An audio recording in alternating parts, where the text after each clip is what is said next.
There's something really satisfying and reassuring about repetition, doing the same thing over and over again, whether it's brushing your teeth or folding clothes in a certain way or boiling water for your morning coffee or tea.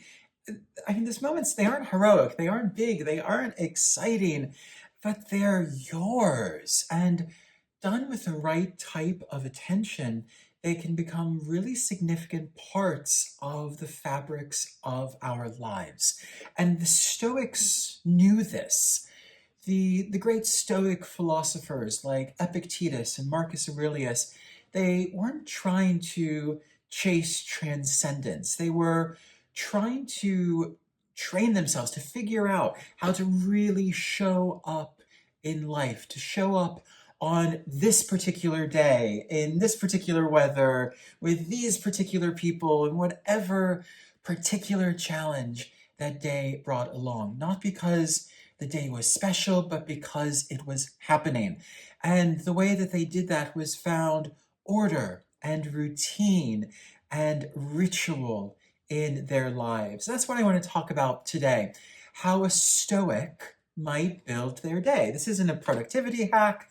This is about that sort of beautiful, quiet, subtle choreography that we have in our lives. I'm Dr. Alan Johnson, and on this channel, I talk about the mind, well-being, productivity, and change for thinkers, makers, and everyone in between. There are three main parts of the day that I want to linger on in this video: morning, midday, and evening. And it's not because these are special or magical or anything happens. It's because they're so ordinary. These are the times of day that we all have. And in a Stoic perspective, that's entirely the point. If we go through our lives just completely unthinkingly and automatically, we're missing out a huge part of what it means to be alive. And we don't want to do that. We want to bring ritual and routine and familiarity and recognition and value into all parts of our lives. So there are three little rituals that we can do in these three main parts of the day: the morning, midday, and night. So first of all, in the morning, before you get out of bed, before you get up and do anything else, there's something that I want you to do. And Marcus Aurelius did this because he trained himself in the morning to prepare for difficulty. He trained himself to reconnect with what mattered in his life. You don't need to light incense to do this. You don't need to chant anything to do this. You just need to wake up and then very simply ask yourself, what kind of person do I want to be today? That's your morning ritual. That's all you need to do. Ask yourself, what kind of person do I want to be today? The world's going to happen anyway. People are going to frustrate you. Things are going to break. Emails are already piling up in your inbox before you've even gotten out of bed. But this one quiet, ritualized moment belongs to you. And that's what Stoic philosophy offers to us. It doesn't offer us control over events. It offers us control over our posture. It offers us control over how we approach the events that occur. What kind of person do I want to be today? Helps us set a frame for everything that we're going to encounter for the rest of the day. The second mini ritual comes at midday because midday has a different tone to it. It's less about preparing for the day and it's more about remembering and reconnecting. Lunchtime, 12 o'clock, noon, it's much more about reminding yourself what your purpose is today. So this kind of gives us a little moment of a pause, this midday ritual where we put our phone down, we turn inward for just a few brief moments, and then we say silently to ourselves, this is what it's like to be me right now. This is what it's like to be me right now. And this little ritual is something that you can do silently in a busy office or on a lunchtime walk or when your children are having an afternoon nap. It could be at 12 o'clock on the dot every day. It could be before you have your lunch. It could be when you have a moment between meetings. This ritual of reconnecting to the present and saying, this is what it's like to be me right now, brings awareness and a quality of presence to your day. Not what you wish was happening with your day, not what you want to pretend is happening, but just accepting what is happening right now.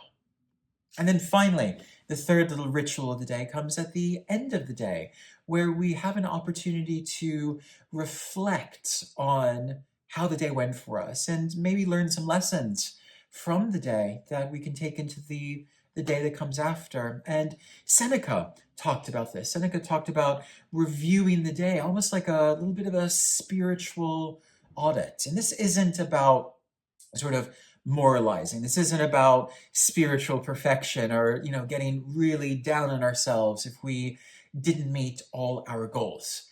It's instead more simply and much more gently, just a process of remembering, just reflecting back through the day. So this is your little ritual for the end of the day. And two things you can ask yourself: when was I awake today? And when was I asleep today? So when were you really alive? When were you really connected to life and to the world and to the people around you that matter the most? And when were those moments when you were disconnected, when you had forgotten who you were, when you were scrolling mindlessly or getting caught up in negative or limiting habits? So when was I awake and when was I asleep? You're not looking for perfection. You're just practicing looking back on the day. And as we do that over time, as we develop that ritual of reflection, we begin to notice patterns. And as we begin to notice patterns, we begin to find ways to change and to recalibrate. That's what ritual does. Ritual creates rhythm in our lives so that we are able to observe patterns and so that we are able to change and grow and improve by observing those patterns. A Course in Miracles puts it this way. It says, miracles are habits and they should be involuntary. So all the good stuff we want to do in our life, all of the the good habits, the love and joy and gratitude that we want to feel and share with others, these shouldn't be things that we have to, concentrate on materializing. These can come involuntarily. And the way they come involuntarily is by finding those moments of reflection and ritual and repeating until it is a reflex. This isn't about fixing yourself. It's about remembering that you already have the tools for living wisely. We think that ritual needs to be, big, elaborate meditation retreats or candles or special cushions or cacao ceremonies. All of that stuff's great and it has its time and its place, but rituals don't need to be complex. They just need to be conscious. You could say a Stoic life is a life of fewer things done more attentively. So to be a Stoic in the modern world, we are consuming less, but appreciating and enjoying more. This is about presence and about return. So the question I'll leave you with today is, what is one thing you already do every day that you could turn into a ritual? I've given you 3 mini rituals for morning, midday, and night. And you might want to add those to something that you already do that is a form of an awareness and reconnecting ritual. Or you might just want to ritualize something in a new way. This isn't to impress anyone. This isn't to optimize yourself or to hit those KPIs. It is about just allowing ourselves to live a life that matters. And we're not often told that we can do that, are we? If you want some more structure and guidance around this, I'll pop a link below to my online course, Integrative Meditation Level 1, which walks you through a full month of daily practices that build up to your ritual and your reflection and your contemplation. It draws upon a wide variety of ancient meditation techniques, including those drawn from Stoic philosophy, also quite a lot of contemporary neuroscience and psychology and psychosynthesis. So have a look at that if this is something that interests you. And if you haven't already subscribed to this channel, there's a lot more that you will find, and I'll put some links to some other videos in this channel that you will probably like above.